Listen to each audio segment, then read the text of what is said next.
Во изминативе денови јавноста повторно беше вознемирена од два сериозни инцидента кои ја отворија темата за безбедноста и системското решавање на проблемот со кучиња скитници. Во Битола 2-годишно дете беше тешко повредено откако беше нападнато од улични кучиња во близина на семејниот дом и пренесено на лекување во Скопје. Неколку дена претходно во Скопје жена додека трчала на кеот на реката Вардар беше нападната од глутница кучиња и заврши со повеќекратни повреди. Овие случаи повторно ја отворија дилемата. Дали институциите имаат капацитет и стратегија да го контролираат проблемот, дали моделот што се применува дава резултати и зошто со години наназад не успеваме да дојдеме до одржливо и хумано решение. Јас сум Горан Петрески, вие гледате Да си кажеме на Телма. Како до системско, стручно, но и хумано решение на проблемот со уличните кучиња, не само во Скопје, туку и во останатите градови во Македонија. Прашања за Воислав Димитровски, ветеринар и поранешен директор на јавното претпријатие Лајка, и Милка Докузова, граѓански активист за заштита на животните. Добре дојдовте во студиото на Телма. Добро најдовме и благодарам на поканата. Низ ваша призма, како првичен коментар на најавата, кога е жртва граѓанинот, а кога животното? Односно, кој треба да има приоритет? Дали детето, во овој случај, она што беше нападнато и тешко повредено, или кучето? Јас прв или дамата? Дамата, бидејќи и активист за заштита на животните. Па вака, јас не би ставала приоритет, односно не би давала приоритет на едната или на другата страна, се подразбира дека благосостојбата на сите, дали се луѓе и животни, посебно оние животни кои ги среќаваме во урбани средини, е подеднакво важна. Мислам, како родител, нормално го разбирам аспектот на тоа што значи да имаш дете, тоа дете да расте безбедно во една здрава средина. Така што мислам дека безбедноста и на животните и благосостојбата, но и на жителите, посебно децата, е подеднакво важна. Не можеме да одиме да зборуваме за безбедноста на едните и да ги исклучуваме другите и обратно. Така што мојот став може би дипломатски, но оди во таа насока генерално. Не знам дали и вие, Димитровски, се согласувате со ставот дека хуманото решение за проблемот со улични кучиња може да биде еднакво, односно на исто рамниште со безбедноста на децата. Бидејќи безбедноста на граѓаните е приоритет. Не ја сватив во таа насока. Да, мислам дека се разбираме така. Дека беше излагањето, навистина благосостојбата и на животните и на луѓето треба да биде земена во предвид кога се решава овој проблем со кучињата, и сметам дека кучињата не се виновни што се на улица, виновни се ние, луѓето, и од тука натаму треба и ние да си ја преземеме одговорноста за направилен, соодветен начин. Не кажувам дека тој начин не треба да биде и да се пролонгира во времето. Треба да биде јасен, прецизен, концизен и релативно брз, без да се наштети благосостојбата на луѓето, а да се заштити без да се наштети на благосостојбата на животните, а да се заштити благосостојбата на луѓето. Добро, морам да ве прекинам тука и да ве прашам, ќе зборуваме за се, ќе бараме системско решение, како што рековте, се согласувам со вас, не се виновни кучињата, туку ние луѓето како систем, како општество. Меѓутоа, како реагиравте како луѓе, не како активисти за заштита на животните или како ветеринар, како по професија, туку како едноставно како човечки битие, кога ја чувте веста за 2-годишното дете што било нападнато и тешко повредено, можеше да го загуби и животот во Битола? Јас никогаш не би реагирала спротивно на оно што е човечки инстинкт, односно сум згрозена од целата ситуација затоа што тоа дете ниту било виновно, ниту провоцирало напад, сум сигурна за тоа. Мислам, не ги знам одел самите околности под кои се случил нападот, но бидејќи станува збор за дете, мислам јасно е дека тука не имало ниту провокација, не имало ниту несоодветно однесување, тоа е сепак 2-годишно дете. Така што не мислам дека тука вината би ја барала, најмалку би ја барала во другата страна, односно кај детето. И препоставувам дека е сплетна околности. Сега тука многу е важно да се напомене дека прво веста беше дека било тоа бездомни кучиња, што сосема е возможно, а после имаш информација дека тоа сепак било сопственичко куче кое било испуштено. И многу често самите напади, значи многу често зборам, не исклучува, често се случуваат од сопственички кучиња. Значи кога имате напад од Малиноа, американски Стафорд, значи зборувам големи мокни кучиња, тоа се секогаш кучиња кои биле сопственички, не знаеме како биле чувани, како биле дресирани тие кучиња. Се согласуваме околу тоа додека трае истрагата, додека се утврди конечно што се случило таму во Битола, дека проблемот може да биде и со кучиња на сопственици, може да биде и од кучиња улични, меѓутоа жртва е невино дете. Прашањето е дали е време за непопуларни мерки. Бидејќи очигледно јавноста се вознемирува само при ваков напад, потоа беше и во исто време некаде објавено фотографии на социјалните мрежи од Скопје која се рекреила на скопскиот кеј, па беше и таа изгризана на повеќе места на ногата. Значи и тогаш јавноста се сензибилизира, реагира вака бурно и се заборава случајот. Дали треба да ни се случи голема трагедија за да се преземат мерки или е дојдено сега моментот и можеби за непопуларни мерки? Јас мислам дека големите трагедии се случуваат. Се случуваат големите трагедии и реално веќе треба да кажеме дека овој проблем обстае на општините. И одговорни за овој проблем по закон, по сите процедури во државата се општините. Со тоа што остава на секоја општина самостојно да си креира определено решение. Треба сите сме свесни. Јас колку што успеав да видам кога се подготвував за емисијата, и одговорноста и надлежноста е малку измешана. Тргнува од Агенцијата за храна и ветеринарство, па се пренесува кон град Скопје на територијата овде и општините, низ Македонија на општините, меѓутоа и шинтерските служби, односно јавното предпријатие Лајка има одговорност. Да, па тоа се е општина. Значи Лајка, Хачико, Шепа и така натаму. Агенцијата за храна е Агенција за храна и ветеринарство исто.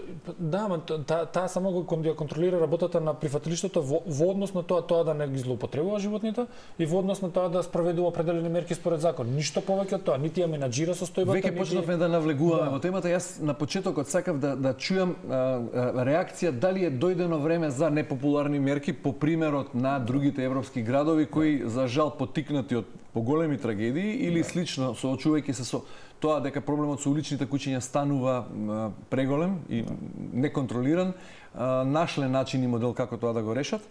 Во оваа пригода би сакал да ве потсетам на еден страшен случај од септември 2013-та во Букурешт. Тогаш 4-годишно дете беше смртно нападнато од глутница куќиња во близина на парк во романската престолнина. Настанот предизвика огромен јавен шок и масовни протести, пошто темата за куќињата скитници стана централно политичко прашање во Романија. Како реакција на сето тоа, романскиот парламент донесе измени во законската рамка со кои им се дозволи на локалните власти да вршат еутаназија на куќиња кои не се вдомени во рок од 14 дена во засолниште.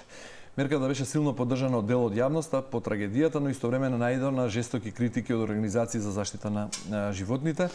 И во наредните години бројот на куќиња на улиците на Букурешт значително се намали, но дебатата околу хуманоста, ефективноста и етичките аспекти на мерките останаа длабоко порализирачка.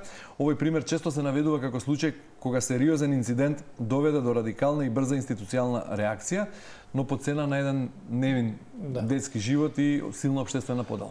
Дали треба да ни се случи Букурешт за да 3 и кусур децении од независноста тргнеме кон системско решавање на проблемот? Зошто до сега не можеме? Нас Букурешт не се случува. Кај нас се случува тоа, само што едноставно можеби реактивноста на народот не е во таков обем како што е сега во моментот, како што тогаш била во Букурешт. И ние треба навистина да кажеме да не се стигне до овој момент, да не сме ние едни најобични убици на животни.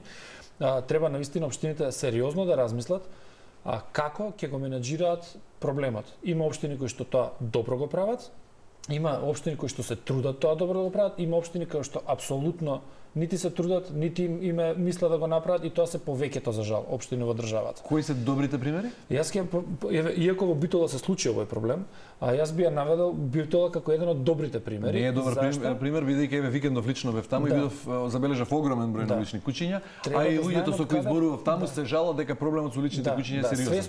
Свесноста во општина Битола е на високо ниво, односно реактивноста на граѓаните во однос на проблемот на високо ниво и точно заради тоа општината на високо ниво одговара на проблемот. Зашто? Прифатилиштето го изградија со сопствени средства пред само година и нешто. За година и нешто од 1300 и нешто куќиња по мониторинг, таа е единствена општина во државата која што прави редовен мониторинг. Единствена општина во државата која што прави има точен број на куќиња. Точен број на куќиња, точно знае колку се стерилизирани, точно има програма, има буџет кој што е проектиран врз основа на мониторинг. Сакате да кажете дека за една година го намалува бројот? Сериозно го намалува, затоа што кога почна да работи прифатилиштето, Битола имаше 31% од куќињата беа стерилизирани. Да не зборуваме за какви астрономски суми по третирање на куќа има плаќено во претходни едни постапки. Битола претходно 20-30 години го решава проблемот на определен начин. Односно не го решава зашто 30%, недоволно, да. Тоа што Битола со години немаше ги дава парите, а нема реализација на програма. Во конкретниот момент даваат средства, помалку од тоа што давале претходно, А од 31% за само првите 6 месеци од функционирање на прифатилиштата, начин на кој што правилно треба да се функционира, стигнаа до 66%, во моментот се на 75 и плюс проценти од стерилизирани животни. Со магично стапче не се решава проблемот, но таму од 1200 и нешто кучиња при првиот мониторинг, на вториот мониторинг паднавме на 900 и нешто кучиња.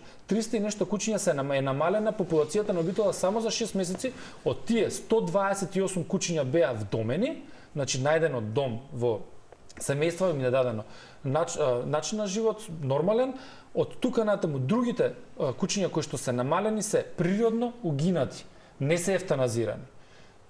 Добро, имаме ли мониторинг, како што велите, на цела територија? Со години се оперира со бројка дека низ улиците на Скопје има меѓу 5 и 10.000 кучиња. Колку е оваа точна бројка? Точната бројка е 5500 кучиња во 2023 година, зашто го имаме правено мониторинг. Мониторингот се прави по светски стандарди, со одлична методологија. Тоа е пред 3 години. Тоа е пред 3 години. За жал, во меѓувреме какви се тенденциите? Агенцијата за храна и ветеринарство има воспоставена мерка дека секоја општина на годишно ниво мора да си ја процени популацијата на кучињата, еве да го кажеме со зборот мониторинг. Тоа ретко која општина го прави колку што знам Струмица, колку што знам, односно знам за Битола, цел Вардарски регион, благодарение на прифатилиштето Шепа кое што е отворено таму. И толку. Последен пат јас го имам направено за Скопје 2023 година, за жал Лајка не го спроведува овој момент за да знае каков е проблемот. Последен пат беше 5500 кучиња со 51% третирани кучиња. Општина Центар ги имавме стерилизација 50%. Да. Некаде прочитав дека научно се препорачува стерилизација до 70% за да стагнира, односно не се зголемува. За да намалува, не за да стагнира, за да намалува. И тоа ни е показниот пример во Битола, дека ние кога стигнавме до 75% или кога тргнавме 60 и нешто, сега сме 75, веќе автоматски се гледа дека популацијата се намалува. Се тука е проблемот. Добро, каков е трендот во Скопје од 2023 наам? Никој не го измерил. Ваша перцепција вака? Не можам да кажам. Апсолутно не можам да кажам. По број на напади? Мислам дека сме тука некаде. Ние имавме просек тогаш 64 напади на месец, кој што е сериозна бројка. Пријавени напади на месец. Да, ама тоа не значи дека се тие напади се случиле. Се случиле, точно така. Докузува дали според вас моделот овој што се заговара, улови, стерилизирај, врати или вдоми, нели? Таа е мерката што се применува, е доволна за решавање на проблемот? Не, тој модел не е доволен сам по себе, затоа што тој модел е комплементарен. Односно комплементарен на соодветни законски измени и регулации кои ќе овозможат спречување на, односно затворање на изворот на проблемот. Изворот на проблемот сме ние, граѓаните. Значи ние ги пуштаме тие кучиња, ние ги размножуваме несоодветно, ги фрламе на улица, нормално таму доаѓаат бездомните кучиња. Овој модел што го имаме ние усвоено е практично амортизирање на последиците од проблемот. Тоа нема да го реши проблемот долгорочно. Ќе го стави под контрола некаква, бидејќи го заловувате животното, го третирате нормално, односно му правите теза социализација кај што се утврдува дали е агресивно или не е агресивно и врз основа на тоа се одлучува дали ќе се врати на локација или ќе се понуди за вдомување, ако не се вдоми во року 30 дена се ефтаназира тоа животно. Еве Димитров се вели проблемот е во општините. Општините ќе речат оние поголемиот број кои воопшто не водат грижа за овој проблем, ќе речат немаме доволно пари. Точно тоа е проблемот. И веројатно и така е, нема доволно пари за приоритет да им биде решавање на проблемот со кучињата. Таму е проблемот. Значи, која би била алтернативата? Јас сметам дека веќе проблемот излезе надвор од контрола и сметам дека како што државата помага на општините за различни проекти, така треба државата да помогне и за ова да го стави под една координација на локалната самоуправа. Значи, треба државата малце да посвети внимание на проблемот и со финансии, и со координација, затоа што не секоја општина, знаеме дека општините се и човечките ресурси во општините се дискутабилни. Дури еве имаме еден пример, иако доста е критикуван градоначалникот на Карпуш во последниве денови со една објава или барање за мачките да ги третира и така натаму, многу нестручно му е составен текстот и јавниот повик, а идејата и желбата му е добронамерна на човекот или на општината. Што ви укажува дека немаат ресурси, не го познаваат проблемот, иако можеби некој навистина сака да го реши проблемот. Еве би мотивот е хуман и добар, а реализацијата е лоша поради немање на луѓе. Точно така. И треба навистина се послушат или да се обратат на луѓе кои што навистина го разбираат проблемот, а имаме неколку такви луѓе во државата кои што може да им дадат насок.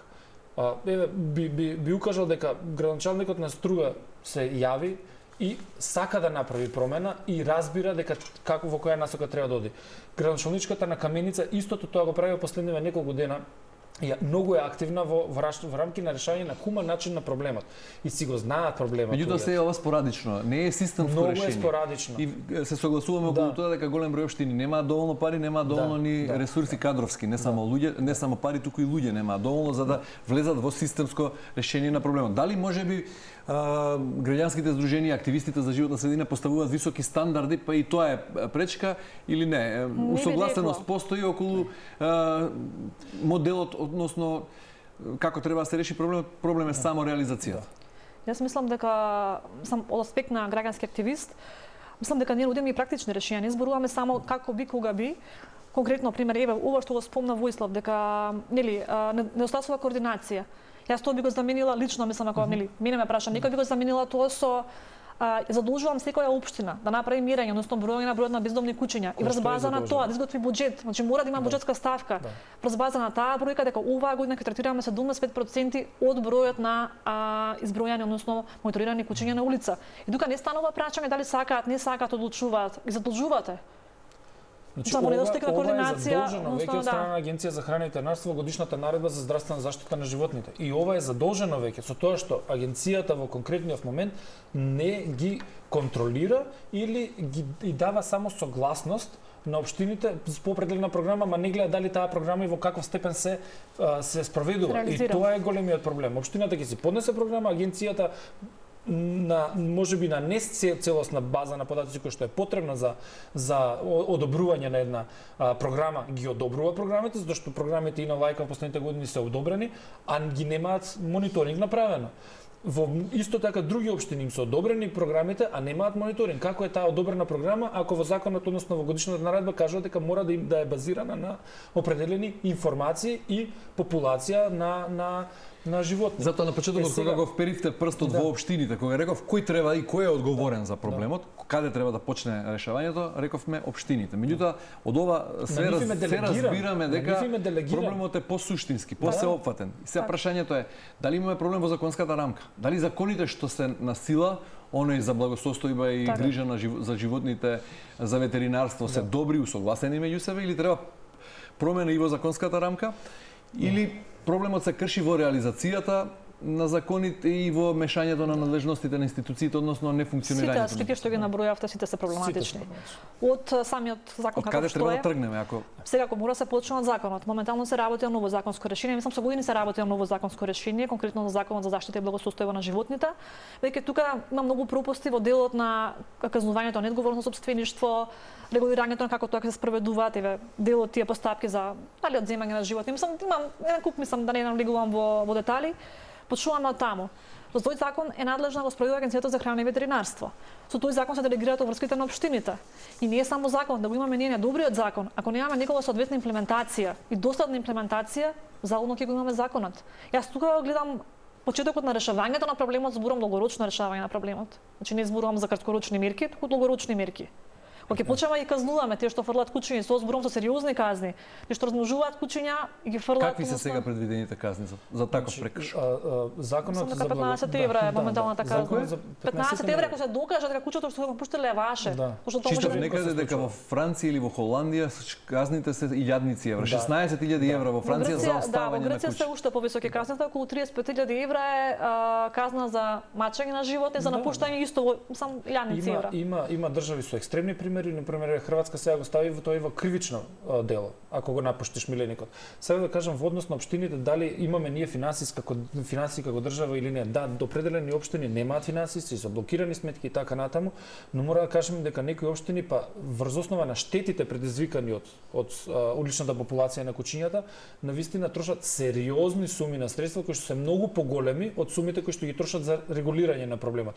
И јас мислам дека ако направиме една статистика, мислам дека вие со вашето здружение направите една статистика, ќе се види дека ние парите ги трошиме, само ги трошиме како за последицата од проблемот, а не ги трошиме за решавањето на проблемот. За обештетување потоа. За обештетување. Конкретно општина Веле се некои општини се сомневаат дури во реалноста на тие пријави, сите се сомневаме во реалноста на тие пријави. Се оди дотаму дека станува збори за ваква мафија, организирана мафија систем за да се излекуваат пари. Јавно да кажеме дека едни исти 3 од 4 адвокатски друштва ги третираат најголем дел 90% да речеме некоја груба бројка од случаите кои што се тужат за оштетени граѓани.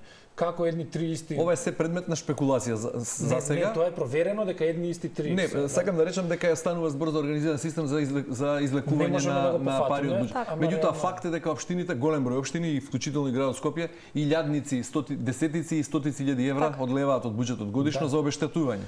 Тие пари би можеле да се искористат веројатно превентивно и да биде похумано решение и за куќињата скитници улични и за да не бидат граѓаните жртви. Неофицијален податок можам да кажам, затоа што кога работев во Лајка, разговаравме со град Скопје и со нивната финансиска служба и гледавме колку се трошоците во однос на оштети и колку се буџетите за да го решаваме проблемот. Така Лајка имаше тогаш може да кажеме околу 400.000 евра годишен буџет, 2 и нешто пати повеќе беа оштетите према граѓаните. Тоа значи дека ние пробуваме 800.000 евра, над милион евра. Над милион на годишно ниво.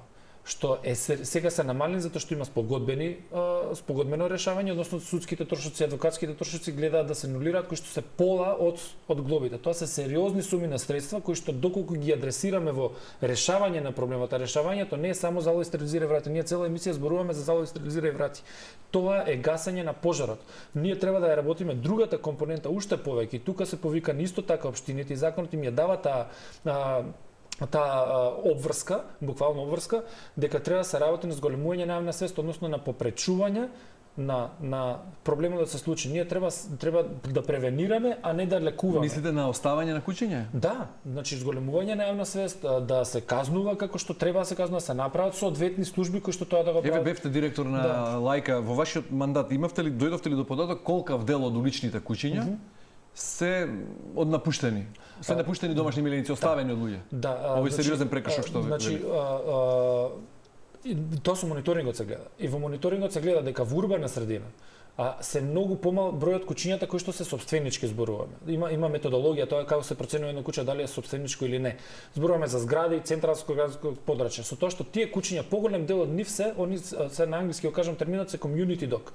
Односно куќето некој се грижи за него, му дава секој ден храна, му направиле кукичка, ако се разболи тука од зградата доаѓаат, го носат на ветеринар, го враќаат и тоа куќа има продолжен век на живот. Просекот е 2 до 4 години максимум на улично куќе кое што нема такви услови кај што некој му помага. Но кога ќе влеземе во руралната средина, може да кажеме за општини каде што сме правеле мониторинг во рурална средина, Вардарски Пански регион, може да кажеме Лозово, Росоман и така натаму. Таму 60 до 70% од куќињата кои што се на улица се сопстvenички куќиња. Тоа е традиционалното македонско чување на куќињата. Јас моја куќето излегува на улица, може да има поколенија, се пари со на комшијата и така натаму, и после тоа јас си го прибирам моето кутренце дома, ама комшијата си останува со легло. Па тој на истиот таков начин, да речеме, некој ќе се снајде, некој ќе го даде на комшијата, некој можеби ќе остане на улица и ете го проблемот. Всушност е во руралната средина од таму потекнува проблемот. Добро, во Скопје од тие 5500 во 2023 што били избројани, колку се напуштени? Јас правев една статистика во Лајка во однос на куќињата што ги заловуваме. И таму околу 20% од куќињата беа личеа на раса. Тоа значи дека според нашата проценка на луѓето што работеа внатре, а сметаме дека сме стручни за таа работа, го гледаш дека личи да речеме на загар, личи на малиноа и така натаму, немаме родовни за него, ама е представник на раса. Рековме, казните се од состанатите куќиња, околу 50% од нив се гледаш директен потомок на расно куќе. Другите се веќе мешавини. Што значи дека гледаме директна комуникација помеѓу собственичките куќиња и последицата која што е на улица. Реално. Добро, рековме дека казните се минимални, ја би рекол и символични дури, 15 евра. Катастрофални. Да. Катастрофално ниски сакам. Во секој случај имавте ли на пример се случуваат инспекциски надзори или да се фати на дело човек што напушта миленик? Дали се изречени казни на пример? Дали знаете? Имате ли сознание? Дали казните се спроведуваат иако се такви никакви? Мислам ти ги правиш тие статистики. Да, јас повеќе ги работев казните во однос на судската пракса. Така што напуштањето на милиник е многу тешко да се докаже. Посебно ако милиникот не е чипиран, што е исто кај нас пракса како законска уврска, многу не го практикуваат. Сега ако тоа куќе го затекнете вие на улица, не е чипирано, мое е, ама не е чипирано, како да кажете дека е мое. И тука ние веќе влегуваме во друга, како да кажам, во друг магичен круг кај што не можеме да го докажеме грешокот. Во однос на, спротивно на тоа, еве сега ова не е можеби блиско до темата, ама мачењето пример на животни, а пак е во контекст на висината на казните. Мачењето на животни како кривично дело Работевме истражување каде што мапиравме од 2019 до 2023 година колку кривични дела, или колку биле кривични пријави поднесени, колку биле прифатени, со какви казни завршила. Тажното е што казната за ова кривично дело е 300 евра. За мачење на животни. За мачење на животни. Така што казните за напуштање милиници се уште пониски. Сега има иницијатива со голема тие казни, но пак останува проблемот дека секоја домашно милиниче мора да биде микрочипирано, инаку немате како да докажете. Исто проблем кој што го среќаваме многу долго на улиците се ловечките кучиња. Тие кучиња воопшто ниту се предмет на, многу често не се предмет на ветеринарна грижа, не се предмет на микрочипирање. Кога ќе заврши сезоната на лов, најчесто се изфрлаат на улица и тоа е тоа. Добро, читавме и слушавме дека има примери кога разни општини вршат преселба, миграција на кучиња, односно ни доаѓа комбе од некој друг град и ни ги истовара кучињата тука.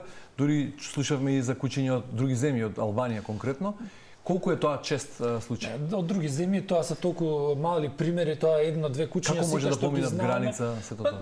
Не се знае како се поминат, ама тоа се имаме, колку што знаеме, едното е пред Джабар седи со косовска овако и тоа го знаеме 10 години, кучето тука не е дека нешто. Уште едно што мислеа дека од Албанија, всушност не е од Албанија, тука од наша општина која што има слични назнаки како Албанија.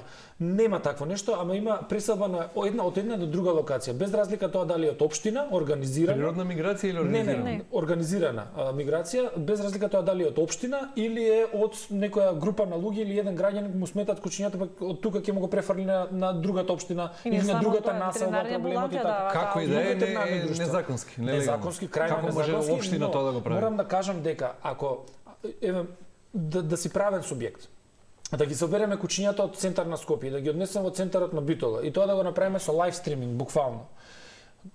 И да речеме, ние ги пуштаме кучињата таму. И го максимално транспарентно. Максимално транспарентно. Државата нас ќе не кази до 1000 евра. Ме разбирате? А по кој остави неказнена, бидејќи во законот сега не е забрането. Заради неофицијален транспорт, можеби, ама самата миграција на кучиња, значи не миграција, преселба на кучиња од една до друга локација не е казнено само по себе. Сакам да кажам дека е смешни се казните, а можеш тоа јавно да го правиш. Значи прво треба да се доаѓаме до заклучок дека прво треба да се интервенира во закон. И законот за благосостојание на животот има сериозни казни со тоа што не е согласен со законот за прекршоци, а сето ова оди во прекршок и точно заради тоа се наплаќаат 30 евра со 15 евра за 8 дена ако си наплатиш. Каде е проблемот? Проблемот е што? Ние како данакоплатец, јас како данакоплатец, вие како данакоплатец, ние на прекршителот, на сторителот на прекршокот го субвенционираме. Зашто? Тоа што ако он плати 15 евра глоба, а мене инспекторот на денот ме кошта X негова дневница, плюс затоа што да влезе во приватен имот мора да побара асистенција од полицаец, полицаецот дополнително се наплаќа меѓуинституционално, а полицаецот да влезе треба да побара од обвинител барање. Значи тоа се неколку степени на луѓе кои што трошат наши државни пари, како дневници и ресурси, гориво, храна, печатање материјали и така натаму. И на крај ќе го казна човекот 15 евра, а мене како данакоплатец таа цела активност на државата може да ме кошта 100 евра. Добро, лајка како извршно предпријатие што треба да го регулира се ова на терен. Колкав буџет, со колкав буџет располага? Еве, вие кога бевте во вашиот мандат, на пример, колку пари годишно имате? Колку пари има за третман, за стерилизација, за згрижување на куќа? Дали за парите доволни? Јас кога бев имавме 30 милиони денари. На годишно ниво, со тоа што мора да кажеме дека ние како лајка сме за тогаш бевме задолжени, се уште сме задолжени 50% од штетите да ги платиме. Тоа значи дека буџетот на лајка милион евра што било за одштета 500.000 лајка треба да ги плати. 30 милиони денари буџет, треба да плати 500.000 евра оштета. Тоа значи дека треба ние да носиме од дома средства и затоа јавното предпријатие секогаш е со загуба и со блокирани сметки.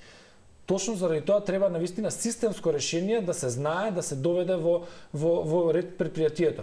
Тоа го разговаравме, го зборавме дека може да се донесе данок за домашен миленик или во рамките на сметот да се стави комунална такса, која што беше смешна, буквално сега не ги знам точно 7-9 денари нешто такво беше да се зголеми комуналната такса, за да може ова јавно предпријатие самостојно и правилно да функционира во насока на третман на проблемот, а не на решавање на финансиски проблеми на предпријатието. Има ли нешто во рамки на лајка, односно нешто друго како концесија дадена поединец, физичко лице или фирма задолжена да ги храни кучињата? Нешто такво функционираше пред пандемијата или не? Не, тоа е по принцип не е формално уврска на друженијата. Добро.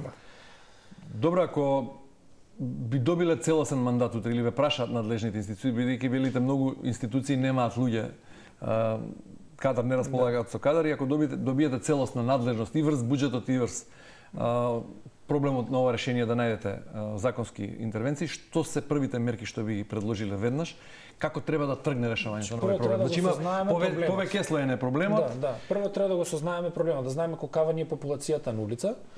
Паралелно со тоа треба да се направи кампања за одговорност. Колку би чинело решање на целото? Јас мислам дека истите пари денеска што ги трошиме за оштети на граѓани. Ништо повеќе од тоа. Само треба да правилно да ги собереме и програмираме средствата, да. И сметете дека јас сум разговарал со експерти кои што во Србија го работат исто. Во Србија оваа сума која што спомнавме 5-6 пати поголема. И кај нас имаме се уште среќа дека во помалите општини граѓаните се уште не почнуваат да го разработуваат тој систем на оштетување, барање на оштети и така натаму. Тоа да ако се случи како што е пандемија буквално во Србија на барање на оштети во секој една село, во таков случај сериозни средства ќе почнат да се оштетуваат, да се бараат за оштети и тек тогаш ќе го имаме проблемот со финансискиот проблем за решавање на проблемот. Инаку со какви ресурси располага лајка, рековме буџетот е минимален, недоволен. Има ли луѓе кадровски ветеринари доволно? Имаше доволно место во стационарот за кучињата што се заловуваат? Видете, ако е залови, стерилизира и врати, можеби ќе треба да се појача со мал со објект кој што би бил насочен поише за мајки со мали кученца, за тие да се фасилитираат. Иначе во однос на проблемот на градот, прифатилиштето според тоа што мислам дека треба да се работи, што се работи во Битола, што се работи во Вардарски плански регион, апсолутно прифатилиштето задоволува за да се менаџира проблемот во рамките на градот. Освен за мајки со мали кученца, што навистина за тоа немаме ресурси во моментот. Значи се согласивме дека системот реагира повеќе кризно наместо суштински после вакви напади. Гасење на пожари, ништо гасиме пожари, односно повеќе управуваме со последици отколку што ги решаваме причините. И сега ако треба да избереме помал број на кучиња на улицата, односно решение, а тапкаме во место и во очекување да не ни се случи, не дај Боже, нешто посериозно, нешто како Букурешт, што би сугерирале вие? Јас можам само да сугерирам затоа што исто така се согласивте двајцата како стручњаци на областа дека овој систем залови, стерилизира и вакцинира и врати или вдоми не дава суштински резултати. Тој дава одлични резултати доколку се спроведува правилно. Кај нас скоро ниедна општина не го спроведува на правилниот начин. Тоа е проблемот. Иначе тој систем дава резултати, покажавме во Битола, покажавме на други места. Ако не дај Боже некој предложи радикално решение еутаназија, како би реагирале вие? Апсолутно не сум за таква мерка, но може да кажеме сега се размислува повеќе за азилирање на кучиња. Гледам дека некои градоначалници ја будат таа тема. Јас за некоја среќа ме повика и локалната самоуправа во наша соседна Бугарија за Софија станува збор. Разговаравме со градоначалникот за проблемот, они го решаваат проблемот на таков начин со азилирање на кучиња. Тоа значи да го земеш кучето од улица, да го однесеш во некоја локација и тоа таму да доживее доживотно. Значи тоа е може би уште понехумано начин на третирање на животните, тоа да ги евтаназира животните на хуман начин. Тоа е многу скапо решение, меѓу другото. Второ скапо решение. Тоа е второ скапо решение. Кучето таму живее 15-16 години во бокс од 4 квадрата, без да излезе, без да има контакт со луѓе. Кога стигнавме до прифатилиштето, буквално ни посочија дека да не се приближуваме до боксовите, што луѓето, кучињата се вознемируваат од страни луѓе кои што не ги познаваат. Значи не е решение. Воопшто не е решение. Не, сакам да кажам дека да им кажеме како лош пример на граѓаните воопшто да не одат во таа насока на азилирање. Прескап и со сериозни трауми. Добро, кое е оптималното решение? Како? Залови, стерилизира и врати со едукација и правилна примена на залови, стерилизира и врати. Верувате за 2 до 4 години ќе се осети сериозна промена на популацијата. Значи сепак треба најмалку 2, а најмногу 4 години, ако почнеме веднаш да го решаваме како што треба. Имате Ама тоа ако истовремено го спречиме изворот и приливот на нови единки. Ако не го спречиме изворот и приливот на нови единки, еве конкретно случајот во Карпов што беше, како и оние на Кеј, не знам дали станува збор за кучиња со маркици или без маркици, не сум доволно упатена за случаите, сум водител, но исто е тука важно прашање, ако куче без маркице кој не поминало третман, тоа куче значи скоро пуштено на улица. Не знаеме од каде дошло, не знаеме дали било овчарско куче кое чувало стадо, па сега го пуштено на улица, па каса брка луѓе. Така што многу е важно, според мене мислам многу е важно да се зборува за сите аспекти на проблемот. Кој треба да го направи? Екипите на комунална хигиена, екипите на лајка, кој треба прво да ги исконтролира сите кучиња и да ги маркира? По наредба на АХВ, тоа треба да се направи по наредба на АХВ, се направи мониторинг, се направи мерење и врз основа на тие метрики што ќе ги има приемаат, понатаму се постапува, се прави план и програма за постапување. Реално АХВ го дава тоа како насока, општините треба да го реализираат. Општините тоа не толку темелно го реализираат. Од ноември лани имаме нови градоначалници? Имате верба дека нешто ќе се смени, појавуваат дали се проактивни, кажав неколку градоначалници кои што ме контактирале и кои што реално сакаат да направат нешто што е правилно. И може и други луѓе кои што ја разбираат темата се контактирани од други градоначалници, јас не можам да кажам, но би ги пофалил. Македонска каменица, градоначалничката е утре ќе имаме состанок за да почне веќе. Значи од за недела дена она веќе има програма што ќе прави, што е супер. Делчева, председателот на Совета и наш колега ветеринар, се заложи сериозно да го реша проблемот. Тоа е добро што за две соседни општини и Струга која што градоначалникот на вистина веќе има и проект колку што разбирам за градење на прифатилиште. Ова е повторно на нивна добра волја. Да. Јас сакам да имам решение како што ќе биде обврска тоа, не сакам да биде на добра волја, не ме интересира нивната добра волја. Така е. Обврската е дава Агенција за храна и ветеринарство и треба навистина да ги притисне општините да се испроведуваат мерките кои што им се наложени од законите. Знаат, ние ги фалиме сега за нешто што им е практично обврска. Тоа е обврска. Агенцијата треба да ја притиснеме ние како јавност. Точно. Не дека агенцијата се мора да ја пофалиме дека во последно време пробува да направи некаква промена. Колку се стручни луѓето да го направат тоа е сосема друго прашање, но агенцијата мрда во оваа насока. Докузова Димитровски, благодарам многу за учеството во денешното издание, се каже. Благодарам и на вас. Почитувани вам, ви благодарам за вниманието со кое следите. Останете на Телма и имајте убав ден.